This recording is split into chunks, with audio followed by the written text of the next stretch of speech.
Parlons formation, parlons management. Parlons formation, parlons management. Nous recevons Pierre-Éric Béthou. Pierre-Éric, peux-tu nous dire qui tu es? Bonjour André-Paul, bonjour à tous. Alors je suis consultant pour la profession comptable, les cabinets d'audit et d'expertise comptable depuis 1999, en développement. Mon métier, c'est de créer de la croissance pour les cabinets. C'est-à-dire qu'on travaille sur la stratégie, le marketing, la communication et la vente. On est en quelque sorte une direction marketing et vente externe pour les Comment cabinets. vois-tu les commissaires aux comptes face au management, à la communication, au marketing? Alors, pour avoir travaillé avec quelque chose comme 600 cabinets partout en France, la première chose que je souhaite souligner, c'est la dimension humaine extrêmement solide qu'il y a dans l'ensemble de ces cabinets, vraiment. Et bien sûr, il y a également une dimension technique.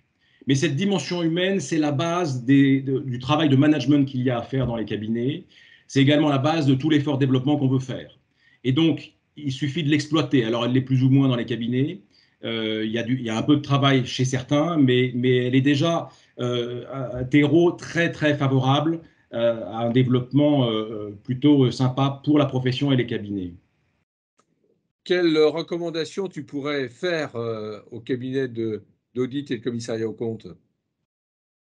Bien, la première recommandation, et si c'était la seule d'ailleurs, peut-être même, c'est de croire en eux, de croire en la profession, d'affirmer la place qui est la leur, qui me paraît extrêmement important. Aujourd'hui, presque plus qu'hier, il faut, en fait, si tu veux, capitaliser sur les valeurs de la profession, sur les compétences et structurer tout ça autour du rôle de la profession dans l'économie et je dirais même dans le pays de manière générale.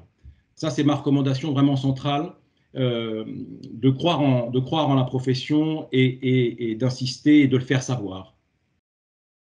Alors, est-ce que par rapport aux expériences que tu peux vivre au travers des cabinets, par rapport à ta propre expérience professionnelle, évidemment, est-ce que tu aurais une formation que tu recommanderais plus particulièrement par rapport au management, à la communication, au marketing?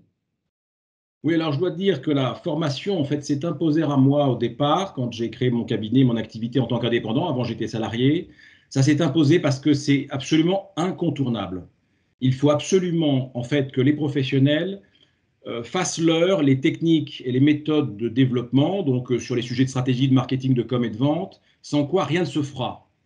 Euh, Si un cabinet souhaite avoir une approche de développement assez structurée, je crois que la première chose à faire, c'est de définir une stratégie, de définir le cap du cabinet, la direction à suivre.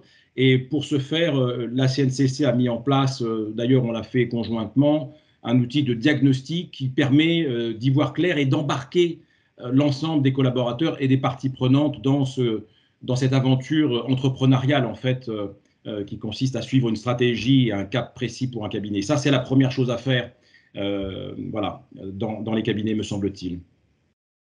Merci Pierre-Éric de ces recommandations et à très bientôt. Merci André-Paul, bon vent à tous. CNCC Formation, la formation naturellement CAC.